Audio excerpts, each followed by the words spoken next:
This is the Grand Canyon Hiker Dude Show, presented by hiKin. Hiking plus kinship. That's hiKin. Together we roam. Here's your host, my hubby, and co-founder of hiKin, Brian Special. Well, tonight is a special one. Zeena is going to stay with us. We are coming to you tonight on Thanksgiving night, right? Yes. In our living room / warehouse in North Phoenix, Cave Creek, Arizona. We just finally, after a long wait, got our shipment, our shipment of Rim2Rim packs and our new Canyon Elite Day Packs, which is essentially the Rim2Rim pack with a hip belt. Yay! We heard you. We heard everyone. Yay! Man, everybody wanted that hip belt. So many people asked for it, and so we delivered. But it took a long time, and it's cool to be sitting here, isn't it? Looking at all these boxes stacked almost to the ceiling. This is a true family business, hiKin is, and we exist to help you out there hike your best hike. We mean that sincerely. It's why the Facebook group exists. It's why this podcast exists. It's why the YouTube channel exists. This is just a supplement to it, offering you these products that we think will assist with hiking your best hike. And boy, Zeena's been with me the whole road here as we tried to finalize these Canyon Elite packs.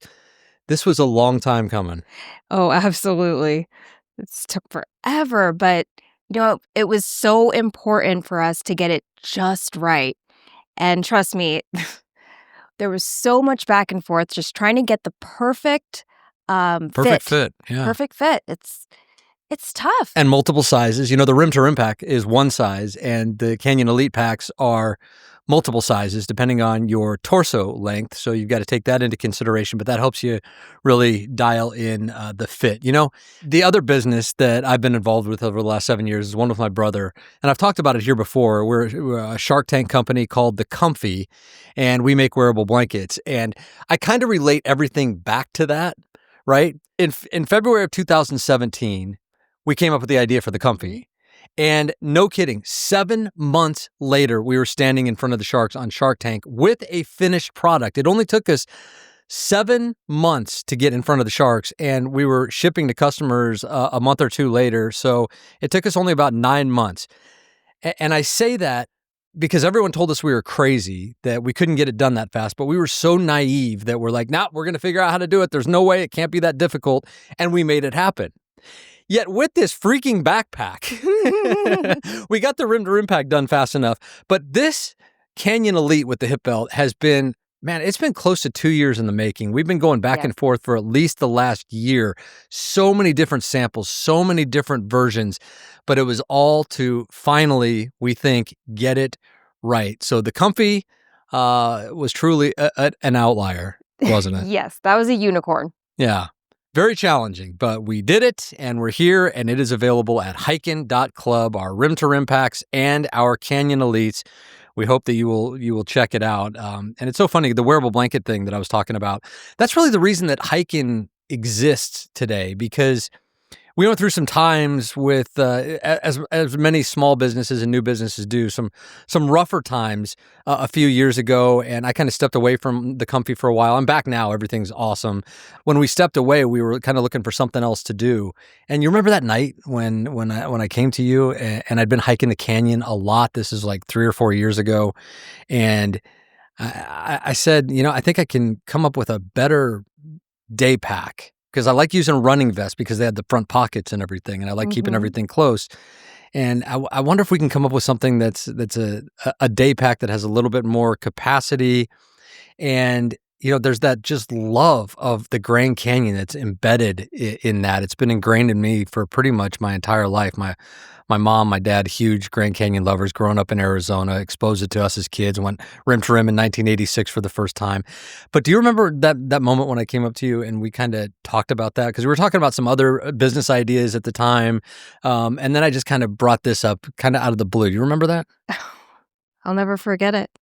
You brought it up, and there was just something about the way that you shared it with me that just brought tears to my eyes. immediately, and I had goosebumps, and I didn't know why, but I could just feel it, and I think it almost felt like it was kind of the spirit of the canyon Yeah. just kind of came through, and you were inspired in the canyon Yeah.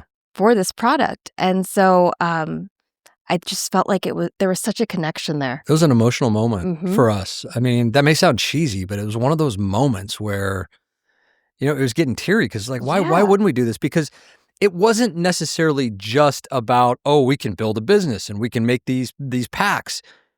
There was such a feeling that I already had about community Mhm. and about building a community and helping people have the exact same experiences that we had at the canyon, that I've had in the canyon for my entire life. And I can tell you right now, I've probably talked about this before, but I get the chills every single time I think about going down South Kaibab and people will come past me or they're coming up, the different languages from all over the world, and just the excitement, the visceral excitement that they wonder. have to be there, the wonder. And it's like, I already know what's around the next corner, but I'm like, oh, I can't wait to see what these Mhm. people think when they walk around the corner and they see Windy Ridge or they get to Cedar Ridge or they're only going to Uau Point. Doesn't matter.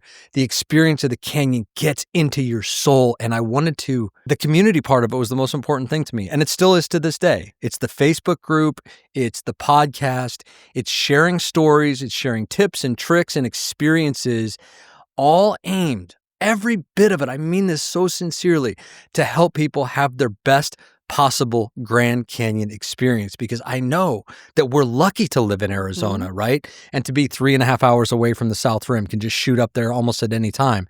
But there are so many people coming from all around the world or around the country. It's a bucket list adventure. It's a bucket list hike. It's a once in a lifetime thing to experience it.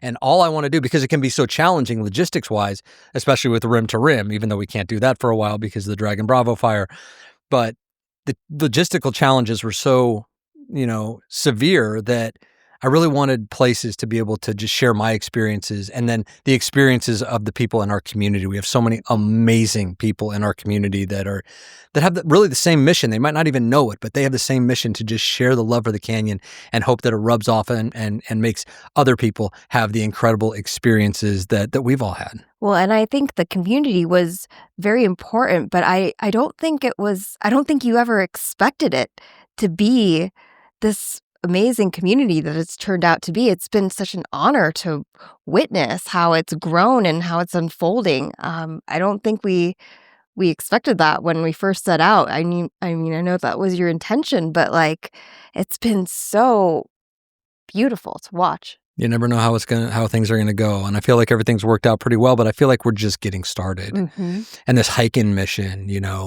hiking plus kinship. That's why we named hiKin what we did, because we wanted something that was a little bit more community focused than Bright Angel Outfitters was. And you get basically one chance to change the name of your brand, and so hiKin is it. But it was really just born of that, that feeling, the wanting that feeling of kinship and to be able to help people. And I feel like we're just getting started. That the hiking mission is going to spread to different parks, different cities. Like why couldn't there be hike in Phoenix, hike in Arizona, hike in Absolutely. Yosemite, hike in Zion, hike in Pennsylvania? I don't know. There's really no limit to it. Pennsylvania. There is. Yes, I think I said that because I did go to the Grand Canyon of Pennsylvania not too long ago, and that was a cool experience as well. But man, this has just been such an incredible journey, and I'm so full of gratitude. And it's Thanksgiving tonight, but it just feels like we're doing the right thing, doesn't it? It feels right. Absolutely. Right from the heart. Yeah. Well, we could probably talk all night about, having a fulfillment center here in our living room. Who and needs a Zeena, formal dining room? Yeah, who needs that, or a living room or anything like that? We've got boxes to the wall. Our garage is stuffed as well. Every order that comes in, we fulfill ourselves. Everything is just out of love. It's very personal to us, everything that we do here. So when you get one of our day packs, know that it's built from love. It's built from the inspiration of the Grand Canyon, and it's built just to assist you to have your best possible experience. And another thing that we've done this year is I've got these hiking stickers that we're putting in every pack. And that wasn't enough to just put a hiKin, Together We Roam sticker in everybody's in the pack when you open up your Canyon Elite or your Rim2Rim pack. Every one of those stickers has been below the rim at the Grand Canyon because it was important to us and it was important to me to make that kind of a ritual that a little bit of the canyon is going to be in every single package. So I haul those things down into the canyon on the hikes that I go on, and then I bring them out, and I feel like it's almost like, I don't know, like the coins that the astronauts took to the moon, right? It's like every sticker that you get, you can know that it was in the Grand Canyon, sometimes rim to rim, but always below the rim at the Grand Canyon. All the details have been so intentional. Yeah. We mean it when we say we exist to help you hike your best hike. Well, one of the cool things about this community and what I get to do with the podcast is I get to meet a lot of really cool people and really interesting people. And one of my favorites, who I talk about all the time, and who has been on the podcast many, many times, is Dr. Tom Myers. Mm. And Dr. Myers, I feel like has become a friend over the past few years. He's the Canyon Doc, more than 30 years at Grand Canyon Clinic. He's hiked the length of the canyon with his son, Weston. He's done so many things in the canyon, more things than I could ever even imagine. But he is the most humble, kind human being that I think just about I've ever come across. He is just the nicest guy. And this episode that we're going to play for you right now, this interview, is born of that. Because the last time I talked to Dr. Myers about his new book about walking the length of the Grand Canyon with his son, he didn't mention to me something that I found out a couple of days later. I think it was on his mom's Facebook post, Weston's mom, Tom's wife, Becky, her Facebook post. And she mentioned how proud they were of their son, Wes, who had just gotten his doctorate at the University of Arizona and was moving to Utah to do his residency and things like that. So he's basically following in his dad's footsteps. It's amazing. Tom never mentioned that to me. Not in that entire interview, not in the phone conversations that we've had over the years. He never mentioned that to me. And I'm embarrassed that I never got it out of him. As an interviewer, that's terrible.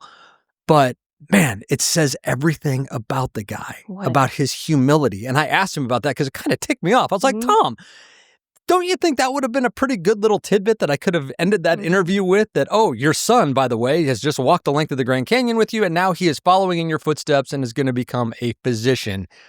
And he's just graduating. Don't you think you might have been able to mention that to me? And he's like, well, I just don't like, showing off or bragging about anything. But man, I sure am proud of that boy. Yeah, you think? In his understated way. So I was able to catch up with Wes not too long ago, and we had an incredible conversation about the book, about walking the length with his dad, and the flash flood that he was in by himself when he was doing a segment in the canyon, in a remote part of the canyon by himself, the flash flood that he went through, that honestly, he told me he took out his phone at one point and recorded his farewell to everyone. He actually recorded his farewell, and he said he deleted it afterwards when he was able to survive, but that's how hairy things got in the Grand Canyon. How traumatic. Unbelievable. It's a great story. It's an interesting interview. The first thing I asked him, of course, is what it's like growing up with Tom Myers, Dr. Myers, as your father, and growing up Grand Canyon. This is the Grand Canyon Hiker Dude Show, powered by hiKin. Together, we roam. What was it like to grow up Myers?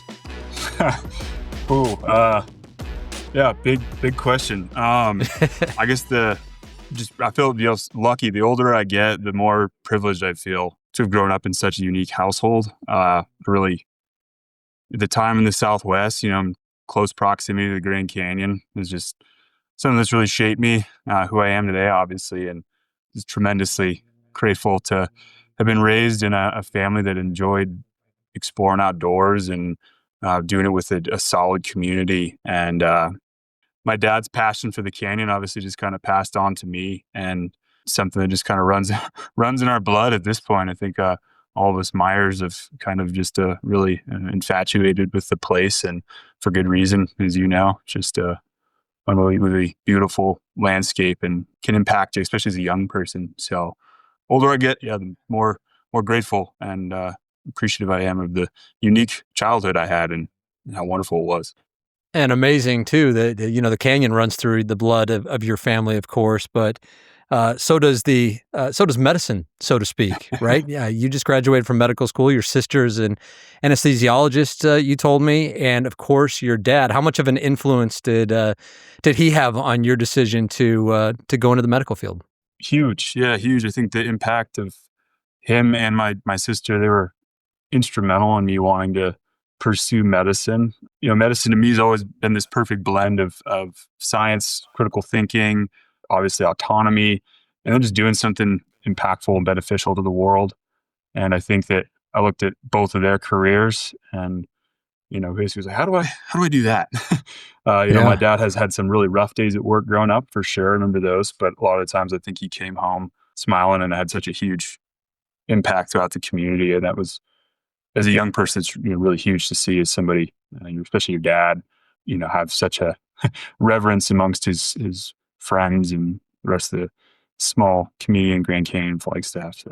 Do you have the perspective yet, do you think, that of your dad's path?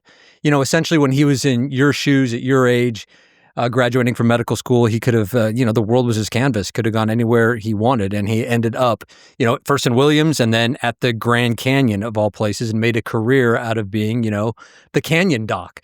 Can Yeah. you relate to that? Is that something you would ever consider following in the footsteps of, or do you have different aspirations? Yeah. Something I certainly thought about. I think, there's definitely a lot to unpack with, how medicine's changed over the past 20, 30 years. Definitely a different beast than what my dad went through. And I think if his role was available today, if that Grand Canyon doctor who had a lot more, quite frankly, a lot more autonomy and just, that doesn't really exist, I suppose, now. I think the clinics change with EMS and different oversight and things. And so initially, I think I was drawn to that, but I'm doing anesthesia as well. So definitely interested in what my dad did at first, but I think it's just different now. I mean, he back in the day, he was delivering babies and snipping bones and sewing up complicated facial lacerations that a plastic surgeon would string you up now if you did by yourself. So I think just kind of long-winded way of saying medicine's changed and his career doesn't really exist now. It's harder to find. Well, you're fortunate to have grown up under him, obviously being inspired by him, but also his apparent obvious love of the Grand Canyon. And what are your earliest memories of getting in the canyon? Because this could go one of two ways when you're raising kids, right? Yeah. You can really force it on them, and they hate it, and they never want to go below the rim, or just kind of let it unfold and let you naturally, fall in love with the canyon. What are your earliest memories? And you obviously chose the latter and fell in love with the canyon. Yeah. I think one of them that stands out is we did a Rim2Rim, might have been 2Rim, over several days. I think when I was 4, we did it with, something like that. And Early. yeah, I mean, it took us a long time. I don't think I even walked the whole way, but we did it with, Connor Phillips was, the Phillips, family, I think was a part of that trek. And I just remember stopping at Bruce Aiken's place and he was still there. Seeing his studio and, the canyon at that point, it's obviously still massive, but to a 4-year-old, that seemed like a entire world away to be at Roaring Springs in the North Rim. So, to me, that one I think stands out as just walking from rim to rim, back then, probably one of the earliest memories I have. And it's pretty cool. I mean, canyon legend, not just your dad, but Kenton Grua. I think I've seen a picture of Kenton Grua carrying you down Bright Angel.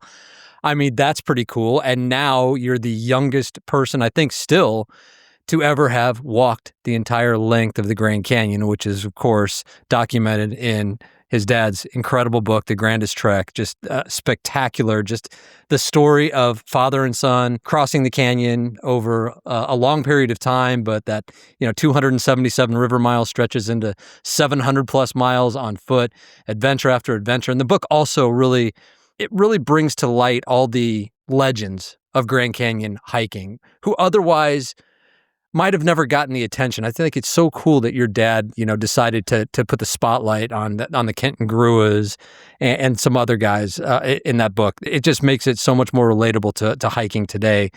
The pioneers that came before and did, much grander things than most of us do, like Harvey Butchert and guys like that. But what was that like when, I think you were, 13? Did you know what you were getting yourself into? Did your dad insist on you doing it? Did he ask you to do it? How does that come up where it's like, hey, Wes, you want to go hike the canyon with me, the length? Yeah, it was just about as nonchalant as that, I think. Yes. At that point, my canyon experience is pretty limited to the corridor. I hadn't done much outside of that. And I truly believe I was sitting on the couch as a teenager. It's like, hey, what are you doing this weekend? I was like, I don't know, nothing. You want to start hiking the length of Grand Canyon with me? I was like, sure. I don't have much else going on. So yeah, I was completely ignorant of what that journey meant. I think he comments on it in the book, but I remember getting out of that first leg and like absolutely thrashed. Hadn't done really much off trail stuff at that point. And asked him like, all right, well, that was great. What percentage are we done? He's like, less than 1% or something. I was like, oh boy. All right. But yeah, no, it was a really just kind of an off the couch deal for me as a teenager. Really low expectation or, low understanding of what that meant, but it slowly just became a habit and a really fun outing to keep going back. Did your dad dangle the carrot out in front of you ever with, hey, Wes, if you do this, you're going to be the youngest to have ever done something like this? Did you care, or were you just in no matter what?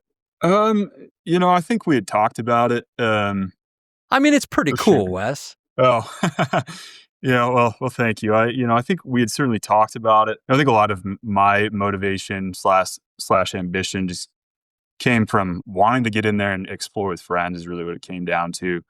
I think, finishing and being the youngest person was part of it, but I think just finishing that journey and doing it with my dad and with the group of friends is really the major impetus. I'd say my canyon exploration actually increased, accelerated after finishing the length hike. I think I'd go on more trips and do more stuff in there since being done, and it's purely just out of love for the place and doing it with the people that also bring me joy and happiness. So it was fun to accomplish that, and it was a interesting thing to do as a young man. But I think it was just a kind of an unceremonious finishing of the length. With the typical Myers understatement.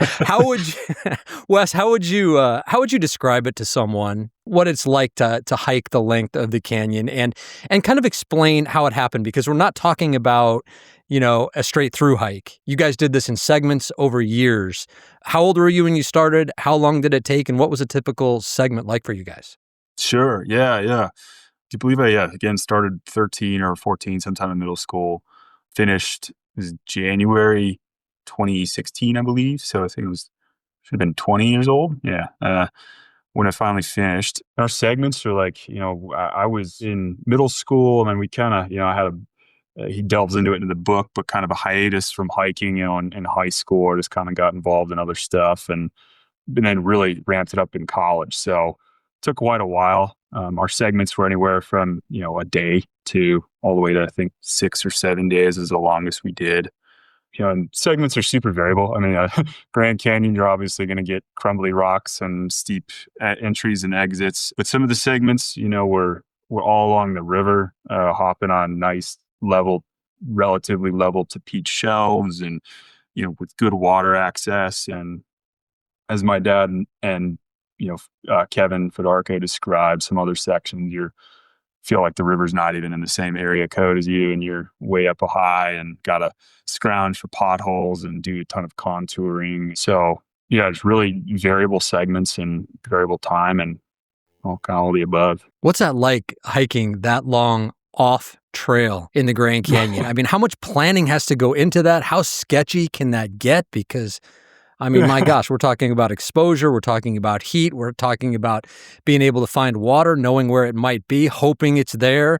And then ultimately, when you're doing these segments, you've got to get in and you've got to get out. So you make it sound some of the days could be easy walking along the river, but you still got to get to the river and you got to get back out of the river. The route finding, the planning, there's got to be so much that goes into this. Yeah, I think as a teenager, my dad certainly handled all that. He was reading through George Steck's Lou Pike books and talking to other people, Rich Rideau and others about notes and where to go for water, what's a good water source.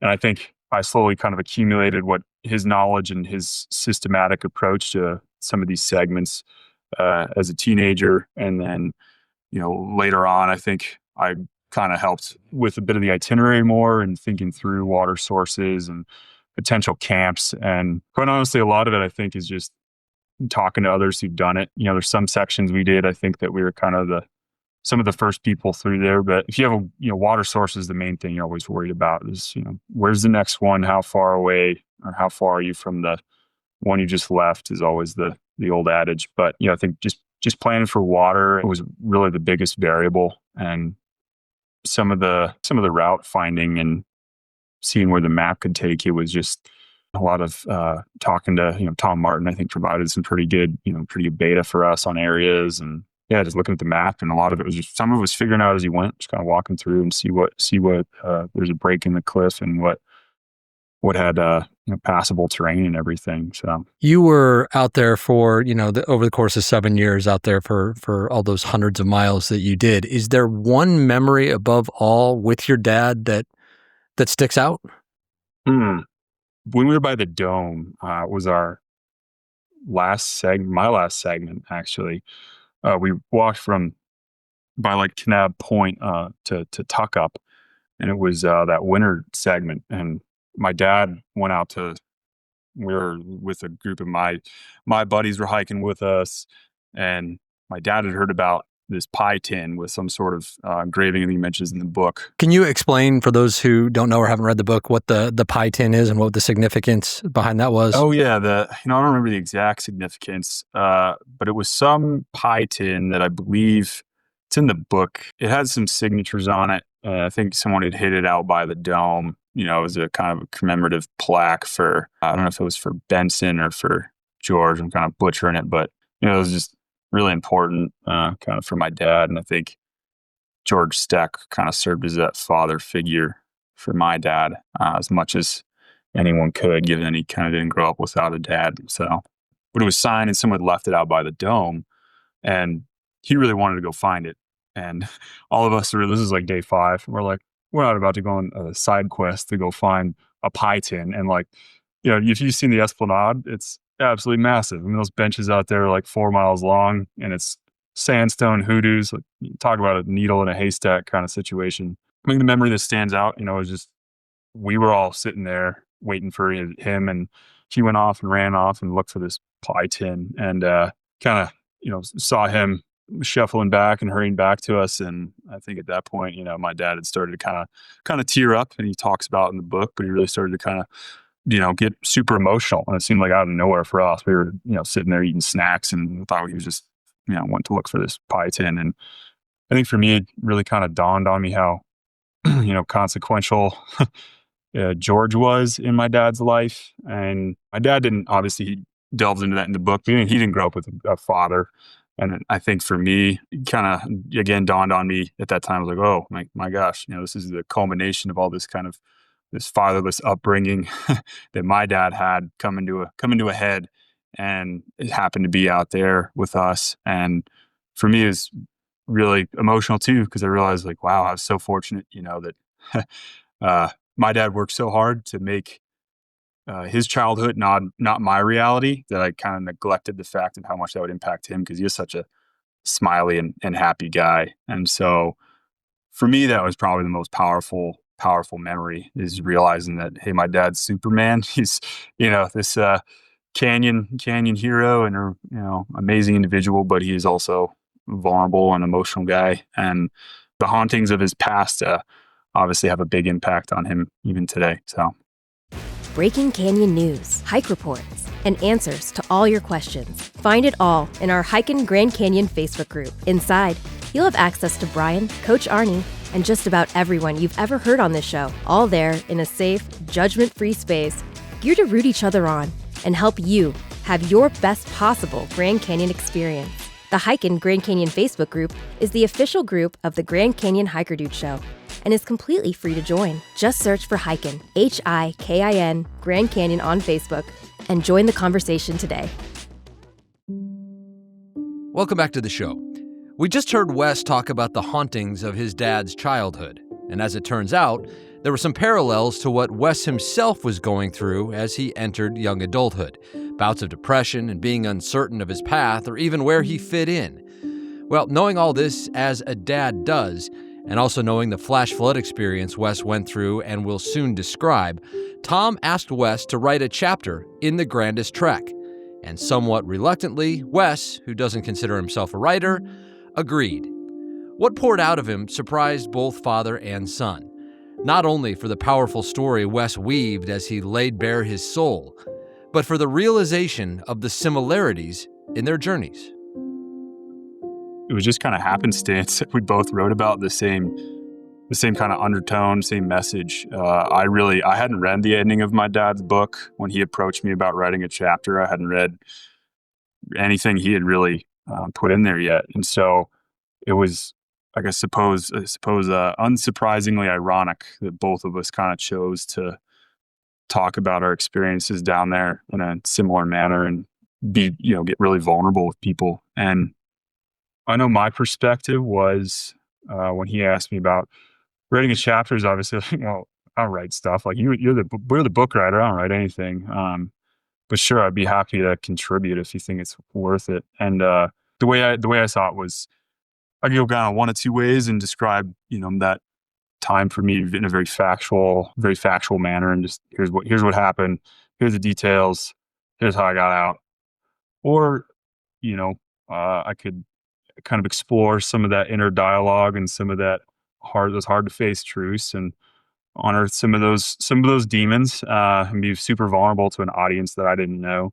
I think my hope is that it could help someone, even if what I wrote helps just one individual, some kid out there who might feel like me or someone even older who feels similarly and just reads that. And if it even speaks to them at all, certainly worth it. And I had no shame about laying my soul bare. I think it could have been easy to play the conservative route and just kind of describe everything as in factual detail, but that wasn't the case. I think that what happened was just way more emotional for me, and if it helps somebody else, then something great will have come out of it. Like you said, you're not a writer, and to be able to write the way that you did was incredible. And there was the part in there about your relationship with your mom even. And I know your mom, Becky, at last check still had not even, couldn't even bring herself to read the chapter that you wrote in the book. Have you talked about that at all? Because I'm sure that you're incredibly close with both of your parents. Yeah, I sure am. To my knowledge, she still hasn't read it. And, that's okay. She will someday. Yeah. She will someday. And, she knows what happens down there. I don't think she needs, she pretty much knows all the details. I just think, for her, she doesn't need to relive it or any of it and read what happened. I think she'll read at some point and appreciate that, because it goes into far greater detail than just, the events of what happened. And I do want to talk to you about it, the events of what happened that you wrote about in the book, because I think they're so relevant today. Especially in the aftermath of the Dragon Bravo fire, when we're talking about burn scars and increased flash flood risks in many places that are traversed in the canyon, increased risks that we have not, really ever seen before in the recorded history of the canyon, and the potential for flash flooding is greatly increased and probably for many years to come. But what you wrote about in the book, besides just the personal side and laying your soul out there, well, the reason for that is because you were caught in a flash flood and essentially not knowing if you were going to survive it. So please take us back to that and describe that day, that night. I know that this was a segment that you were doing solo. Your dad, I think, was on a river trip at the time, and you guys had talked about the potential for weather coming in, so you knew it was a possibility. But even when you're prepared sometimes in the canyon will surprise you, and the canyon can kill you if you are not careful. So describe to us, please, what happened that day and through that night, because it's a harrowing experience. Oh, sure. I feel, foolish looking back every time. Like, well, what are you thinking? But, so I was doing a solo segment for the first time. I believe it was, 19 or whatever, from Swamp Point and hiking out Kanab to Hat Canyon, where we had stashed a car. And as I mentioned in the book, things were going great. First day or two was way ahead of schedule. I didn't have friends to distract me, so all I just did was walk. It wasn't really that much of an allure to hang out at camp by myself. So I think I pretty much walked from sun to sundown, and eventually got to the confluence of Kanab and the Colorado. And I remember, dialing my dad on the back then I didn't have like a inReach or anything. I had the full sat phone, so I was able to hear his voice and talk to him on it. Was sitting there eating lunch. Was like, hey, it's kind of overcast, a little bit cloudy, nothing like big purple, ominous, cumulus clouds or anything. It was just a little hazy, it almost seemed like, and not actively raining. It was like, I felt good about going up the drainage that day. And so I just remember kind of ended the conversation with him in high spirits and hiked up that afternoon. And Kanab's, beautiful drainage. I think it's obviously like the largest on the North Rim, but as far as, it's not narrow, it's a massive, it's like the size of the Colorado, there's the gorge, it's huge ramparts and the base is nice and wide. And so for me, and flash flood potentials, like that'd have to be a biblical flood to move sediment and enough water to take up the base of this thing. So it wasn't really on the forefront of my mind at that time. So I got up to just below like Whispering Falls area, a nice tributary up there. Set up camp at the base. I think it was probably about 80 feet wide or so. At the bottom there, kind of tapered down, the cliff bands, and had a gravel bed that was with the creek kind of running, 50 feet or so to my right. So there was a creek that was running. And how high up were you? How high above the river were you? Probably a good 10 feet or so. I think I'd found this little sand patch kind of on the side, and the gravel bar kind of tapered off down to where the creek level was. And Kanab Creek kind of runs like smaller. It's smaller than Bright Angel Creek, probably about half the flow. It's only about 7 CFS or so. But I curled up there, went to bed. I remember 2 a.m. or so, raindrops boinking me on the forehead and pulled me out of sleep. But I think I was so exhausted at that point from hiking so hard. I was like, whatever, and just kind of fell back asleep and slept through that drizzle. And then it was summertime, so sunrise was early. I remember waking up, looking over, and like, it's kind of drizzling still, and that creek over there is looking angry. It's pretty muddy and turbid and brown, and probably tripled in flow at that, or something or more at that point. But I think, regretfully, this is where the young man kind of testosterone fuel, being a 19-year-old in your first solo trip. The last thing I wanted to do was backtrack to the river, which was probably the safe option, because I hadn't been up Kanab that far before. I didn't know what the rest of the drainage looked like. I didn't know if it widened out or what the situation was. So in hindsight, backtracking to the mouth probably would have been a better idea to kind of wait out this rain and see what the weather was going to do. But instead, I went headstrong straight into this flood, and it kept raining all morning. The water kept rising. At that point, it was kind of a pretty small flood at that point. There's a lot of sections of the creek pinches down to where it's just kind of choked off boulder fields, and it was just pretty exhausting work trying to go through that. I was like fighting a river, upstream with a huge backpack that was all, I hadn't waterproofed anything. It was all waterlogged and heavy, and trying to climb up of all these obstacles. And I would dive through the tammy thickets and mesquite, when I was able to on the shore. But sometimes it would pinch down and just force me back into the water. And there's several times where it got too deep, and I'd try to float my pack out in front of me. And as I mentioned in the chapter, a lot of times, I'd do that, there'd be like stuff bouncing off my legs or belly or chest or whatever, and who knows what it was. It was all submerged, submerged debris. But a couple times I got flushed out. I remember this one section, I was trying to pull myself along the cliff band, pretty swift section of water, trying to push my pack along in front of me, and just kept getting flushed out. I'd like get sucked under, and just kept getting kicked out of this spot. And so I had to do this pretty nasty up climb into the Muav and do this exposed traverse, and had to find a way back down to the drainage, and kind of did some committing, climbing stuff that to get me back down there. So that was essentially the whole morning. I think about noon or 1, I got to Shower Bath, which is this really beautiful little oasis where there's a fern hanging over the main creek. There's tons of ferns, and there's a lot of moss and water, fresh water dripping off of it. So I took a break there. Sun peaked out, creek dropped. It seemed like, it was nirvana. Everything was going. I was like, sweet. I made it through all that. I got fresh water. I was drinking, silt water before. I got fresh water. Sun's out. It's all good. You already had an incredible story to tell. It was just a painful morning, but we made it through. And so, kind of higher spirits, went on up creek a ways. And then, I had never really experienced that before, but it's definitely true when, those monsoon, some of those, storm fronts can just hit you like a freight train. And I remember walking through a particularly kind of narrow section of Kanab, and felt like one of those, heat wave bursts, is just all the air kind of rushed past my head, and I was like, whoa, that's bizarre.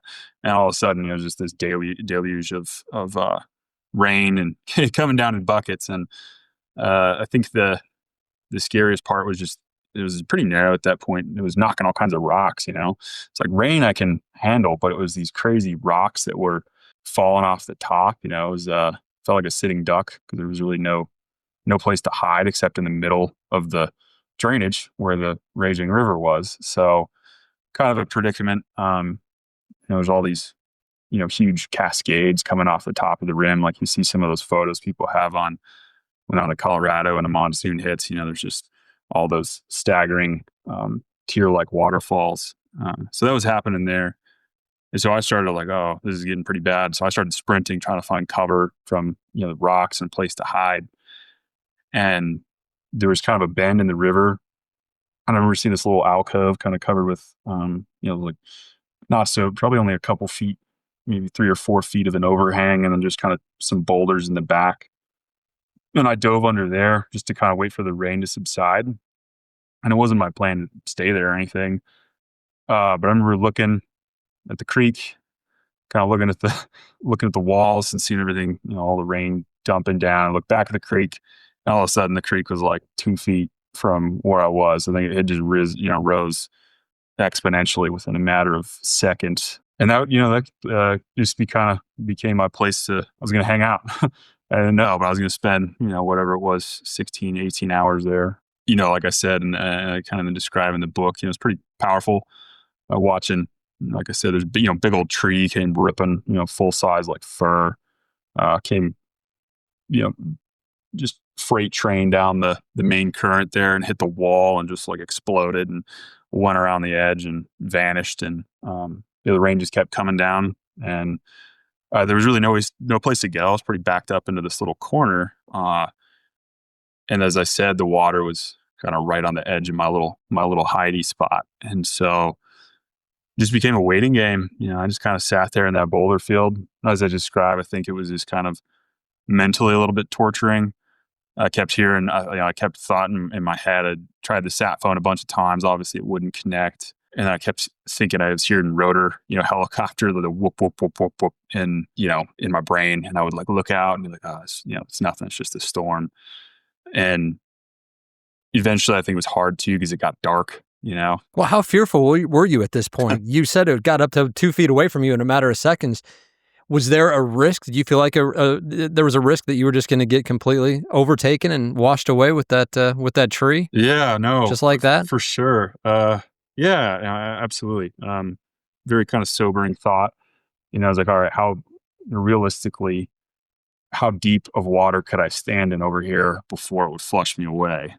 And then obviously you're kind of like, well, I could stand in water maybe, waist deep, that's moving pretty swift with like good handholds or something for a couple hours. But you also, like hypothermia at that point would probably kill me, exhaustion. So yeah, super scared. At that point I'd, kind of done that really sobering act of like, all right, I'm gonna make this little, there's like a little spot in there. It's like maybe a little rock cairn. It's like, well, this would be my little my little marker of where it all went down for me. And again, as I mentioned in the book, I think I did one of those really weird things that was the age of iPhones, and I recorded a little video of myself for family members in case, hey, they'd find my stuff or find me or whatever. And lo and behold, that video was deleted, obviously, with me coming out of that. But I think something that really, for a flood that big and to be next to it that long, that was really hard, was just to me, I describe it as invading every sense, meaning that it's deafening. It's super loud. You can feel the boulders clacking together on the shore, on the riverbed. So you feel it. They obviously see it. It's just deafeningly loud, and the mist and everything. You're cold, you're soaking wet, and just overall kind of uncomfortable. So that part was pretty annoying too. Of like, all right, this thing is just wants to kill me, and it's right there, and it's letting me know it. So that part was really hard to kind of process for that long too. And how long were you in that spot? Till the next morning, till sunrise. So 16 to 18 hours in that same spot? Yeah, I think it was probably about... And this thing raged that long? Yeah, I remember at nighttime, I would just kind of flick on my headlamp and just kind of lay in that boulder pile with my wet sleeping bag over me, just kind of flick on the headlamp and see where the slurry was, and kind of watch where the edge of the flood was and make sure it wasn't, closer to my hidey spot. So it was a long night, to say the least, for sure. Man, and so what finally happens? When do you sleep at all? And if you do, or if you don't, I guess it doesn't matter, but when does the water start to recede and you're like, okay, holy cow, I think I made it through this? Yeah. No, sleep did not find me that night. But I think, early in the morning, it started to subside. Floods like that, it's wild. It can go up in an instant, but I feel like it takes forever for it to kind of, dissipate. And so over the course of a few hours, probably starting around like 2 or 3 a.m., I think it finally got back down to, kind of a normal flow. And then I remember the first light came up, and I saw that the creek was just pretty much, brown, but it was back to a really small trickle. And that point was really elated, and I think I just grabbed my stuff, took off at a dead sprint. Not a dead sprint, but a generous hobble. And that afternoon or morning was tough too, because it was just all this flood debris. So it was like mud silt floats of thigh deep that I just had to kind of... that was an unfortunate outcome of that too. It was like, all right, flood's gone, but all this crap is now something I got to wade through silt banks. And hey man, the alternative's way worse. Yeah, for sure. Well, I think ironically enough, so when you get to, Hat Canyon was a long ways away, and then Hat Canyon is just this kind of nondescript little arm of the main branch of Kanab. And when I got to Hack Junction from Kanab, broad daylight, super sunny, another flash flood came through. Not huge, but another like debris flow, probably about 1.5 feet deep, came through right as I left and like hit me in the ankles, and then just kept going. And nothing was coming down Hack, but I was like, oh, that's just the icing on the cake. Get me out of this drainage.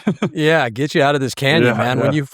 When you finally did surface and you were able to talk to your dad, what was that like? I mean, just talking about that. I mean, you had to feel lucky. You had to feel, somewhat like, I think you mentioned, not embarrassed, but, maybe wishing that you would have taken it a little more seriously, the potential for the flooding. What was that conversation like with your dad? And I imagine he did not know any of this was going on, and he had to be still incredibly relieved after hearing this story. Yeah. A lot of relief, obviously, kind of, and a lot of, much to my chagrin, just a lot of regret, I think. It's hard to talk about it, in hindsight. You're like, well, what do you think? You should have gone, the other direction and waited this out. And so, I think both of us, just a really big learning experience, and a lot of really grateful, but also for me, I'm just kind of embarrassed it had to happen. And I learned a lot, certainly learned from that mistake, and won't ever do that again. So, well, you're teaching people as well through your experience, because I'm sure someone listening right now will be taking any potential risk of flash floods much more seriously when they're in the canyon. So you've hiked the length of the canyon. Your dad tells me that you're still in there all the time, and you're into the canyoneering and just about everything. And again, in true Myers fashion, it's probably not something that you talk about or boast about or want attention for, but what are your future plans now? You're living in Utah. You've got this medical career in front of you. What's left to accomplish when you've hiked the length of the Grand Canyon, for crying out loud? Well, I think obviously that place has more to explore than you could do in 1,000 lifetimes. For me, it's just about, like I said, being down there with my favorite people and, seeing the place and just seeing more of it. And I hope to do that till I physically can't. And so I think for me, just Grand Canyon will always be a part of my life, undoubtedly. It's my favorite landscape. It's my most special place closest to my heart. And so hopefully a future full of a lot more exploration and less floods. That was Weston Myers, the son of Tom and Becky Myers, doing his residency up there in Utah. What a conversation that was. What an experience hiking the length of the canyon with his dad, but also, man, going through that flood. It just goes to show you that no matter how experienced you are in Grand Canyon hiking, how much you think you know, how much you think the forecast is going to be, what they said it was going to be, that you just never know. And your guard needs to be up in the canyon at all times, no matter where you are in the canyon. I don't want to say it's trying to kill you, but, ending up in the Death in Grand Canyon book is a very real possibility if you don't do everything right, if you're hiking in the middle of an August afternoon or something like that, or if you get yourself caught in a flash flood in a place where there is no escape. Scary, scary stuff it can be, but what a conversation that was with Wes and the Myers. Yeah, the Myers clan, they're just gems. I say that all the time about Tom. Tom Myers is a gem. The book is The Grandest Trek. You can get it on the Grand Canyon Conservancy's website. All profits from the Grandest Trek, of course, it's Dr. Myers. They go to the Grand Canyon Conservancy. So he's not even profiting off this himself. He is sending everything to the Grand Canyon's official charity. Awesome, awesome stuff. Well, I guess we've got to get back to work now. What do you think? Oh, I guess so. I mean, we've got stacks of packs that we got to get out to the world. We hope you guys will go to hikin.club and check out our backpacks, our accessories, our t-shirts, all that good stuff. And I would be remiss, Zeena, if I did not mention that you have a podcast as well that is inspired by everything we're doing with hiKin, that takes things, well, a little bit deeper than your husband is able to. That's not true. I think of course it is. I think you go pretty deep when you go in the canyon, but it's just a podcast to help people slow down and connect with themselves, connect with nature. What's it called? Sacred Steps. Sacred Steps. Sacred Steps. Hiking meditations. Walking meditations. Yeah. To just helping people rediscover the beauty that surrounds them, finding that calm that you carry within you. So you don't necessarily need to be a hiker or a walker to do it, but it's made for people just to be, in motion? In motion, yes. And even if you don't feel like walking that day, you can just visualize yourself walking while you do it. You'll still get the benefit. Yeah, you've gotten some really cool reviews and some really great feedback from people just talking about how much it has helped them and that they feel seen by what you are saying to them, because your voice is amazing. Well, thank you. It is. It's a very, very soothing voice, and your subject matter is extremely deep, like I said. Well, yeah, it's like when the fire happened, I felt all of the emotions. I saw you going through all of the emotions, and I saw how heavily it weighted on our community, and it was just a way for me to try to help, try to provide some peace and comfort and help people see that, this is what really matters. You did a couple episodes just on the fire. I did, yeah. And then you made that incredible video. Oh, yeah, we did. Yeah, I took one of your meditations and put it to visuals. Man, my God. That was one of the most emotional things I've ever been a part of. I've been in so TV beautiful. basically for my entire life, and that is one of the most emotional things I've ever, having to put those scenes together when everything was so raw from the North Rim. And we had just been there a couple of months earlier, right? And that was something. What was it called? The fire that transforms. Yes. Yeah. The Fire That Transforms. I'm going to have to post that again because you guys need to see that. If you haven't seen that, I'm going to put that on Facebook again because that was really special. And it was your voice that really brought the images, brought more poignancy to the images that we were seeing on the screen. That was But you put it together. Oh my gosh. well, I couldn't have done it without your voice. I mean, that was special stuff. The Fire That Transforms. What a summer that was, right? Going through that this summer. It was so hard. Yeah. Ugh. But And now- I think it's going to lead to something beautiful, even more beautiful. The Fire That Transforms, right? And the phoenix Absolutely. rising from the ashes. And that's what we hope for. All right. Well, we could talk here all night, but again, I think need to get back to work. And we hope that you will go to hiKin.club and check out the new Rim2Rim Pack. A little bit lighter, we made this one. It's just barely over a pound, 1.13 pounds, I think. And the Lightweight. and the hip belted Canyon Elite 25-liter day packs. These things are sweet. You like that? We got the same blue that we use for the Rim2Rim Pack, but the Canyon Elite also has this. Ooh, the green. Yeah. The green is so pretty. Zeena's I very love it. proud of that. Yeah. It's my favorite. And that's another thing we did community-wise because we put that out to a vote because we were between green and red. We had a hard time picking, we but did. I'm so glad we went with The community picked green, and that's what we went with. And so that's what we've got. You can get the Canyon Elite in green or in blue. And I don't think you will ever need another day pack if you get one of ours because they are made to stand the test of time. They are made with super high quality materials. The front pockets are incredible. Again, if you have the Canyon Elite, you have 8, I can't believe I'm saying it, 8 pockets and pouches within reach. 2 on the hip, 3 on each shoulder strap, right? So you can carry whatever you need to carry, snacks, water, your phone, it doesn't matter. It's within reach at all times. You don't have to stop and take your pack off. That was really the inspiration for both of these packs. So, And it's got Brian's perfectionist seal of approval. it has been a long, long journey, but we've got to do it right. Again, I take things very personally.